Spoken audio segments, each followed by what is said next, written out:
Hey guys, welcome back to another video here on Toned In Entertainment, where we talk everything pop culture. Today I'm at Tampa Bay Comic Con and I just got talking with JAred Tavis from To Be The Man Comics, where we talk a little bit about what's in his comic, some professional wrestling, and what upcoming projects he has going on. Now, can you tell me a little bit about To Be The Man Comics? Sure. We've been doing this a little over a year. We've got 4 chapters out now. It's a graphic novel series, and my pitch is it's the wrestler meets the Evil Dead.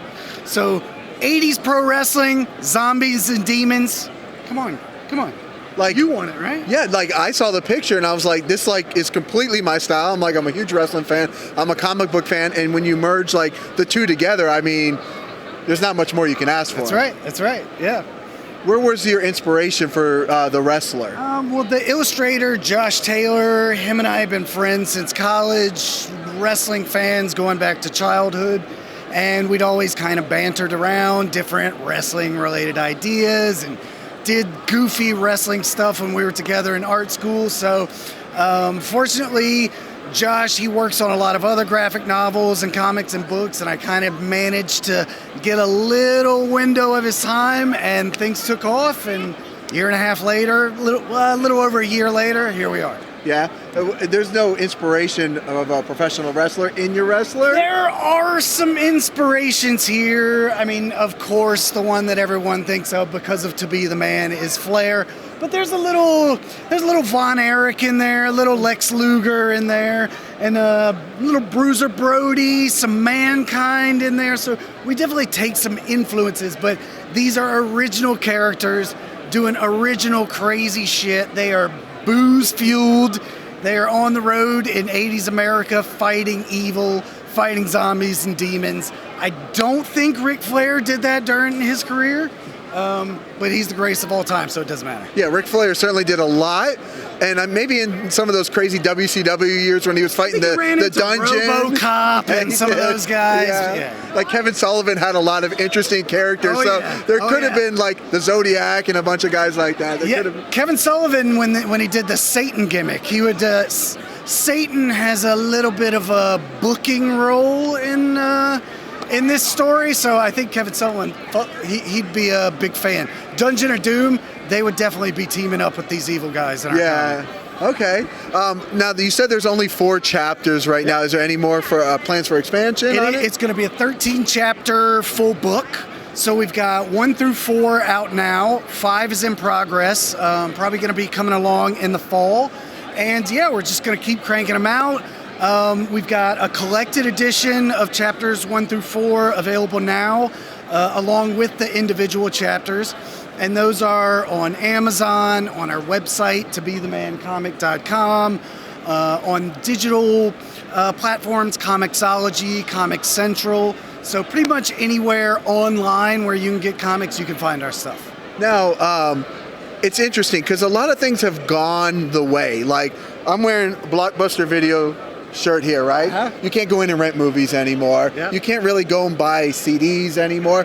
But comic books, you can still go to comic book stores and pick up comics. What do you think separates a comic book, having a physical comic book, versus having a physical like DVD or? I think for someone like us, it's unique in that it's more than just a comic book that you would go to the comic book store and pick up off the shelf, because it's original artwork by emerging artists who a lot of people aren't familiar with, but as soon as they see it, it blows their minds. And we do a lot of other things along with the comic. We've got the t-shirts and merch. We've turned chapter 1 into like an animated motion book. And we really, really want to go the animated series route. So as we continue on with the books, and I really hope people do pick up the printed copies. The colors look great on screen, but to hold it in your hands and have the individual chapters with all the kind of 1980s old school pro wrestling magazine world building content in the back of our books, I think that's something we do that not a lot of other books do. And for people that are into wrestling and comics, it's match made in heaven, right? Yeah. Now, we were talking a little bit of wrestling here before we started this interview. Big wrestling fan. Huge wrestling fan. I mean, again, since the day I was brought home from the hospital, Yeah. I've been a wrestling Same fan. here. Let me just ask you, who's your favorite wrestler of all time? It's got to be Stone Cold, and follow closely. I kind of go back and forth. Stone Cold and the Macho Man. The Macho Man, oh yeah. But there are so many over the years. I mean, there are so many guys that I like now. The current product is best talent pool probably across, the Indies and New Japan and AEW and WWE. And I mean, the network lets me live the 80s and the 90s over and over again. And I really love 80s pro wrestling. So all that good AWA, Mid-South, all the Texas, Global Force, any of it. I eat it up, I watch it. I'm a work from home guy, so I've always got it on in the background.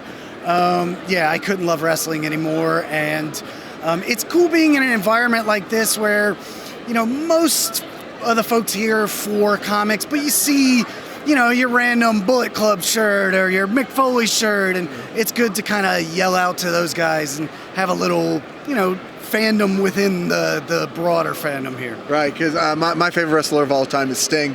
Huge Stinger fan. I mean, I was a Hollywood Hogan fan. Yeah. So during those years, I called him Stink. But I mean, Sting's a legend. He's the man. I love the blonde. The blonde hair Sting was my Sting. You know what? Even when Hollywood Hogan was a bad guy, it was so hard to root against him because Hogan was the man. I was one of those guys who had kind of gotten tired of the yellow and red. I think we all were. We're like, enough vitamins. It was just the greatest thing. Yeah, it really was. So, okay, so where can we find? I mean, you're obviously here selling them here at Tampa Bay Comic Con, but where else can we pick up these books at? You can get them on Amazon. Just search for To Be the Man comic or To Be the Man Evil Ain't Good. Chapters 1 through 4 will come up. You can get them Amazon, tobetheman.com, Comixology, Comic Central. We've got a couple other places we're going to be coming to soon, but those are the places where you can get them for now. They're a little bit cheaper here at the Comic Con, so if you're walking around and you see this, get them now. If not, hit us up online and follow us. We're going to be doing this for a while. We're not going anywhere. All right, awesome. I mean, I'm definitely picking up my copy today. Awesome. I'm going to be checking it out, reading it. I mean, it looks fantastic. Thank you much, good brother. Oh, yeah, just sweet. All right, guys, make sure you go check out To Be the Man Comics, a really awesome comic, and support your local comic book artists. These guys are working hard. They have great and original stories. And also make sure you subscribe here to Toned In Entertainment for future videos. Oh, yeah. Oh, yeah. Yeah. Subscribe to the channel. Do it. Go now. Do it now.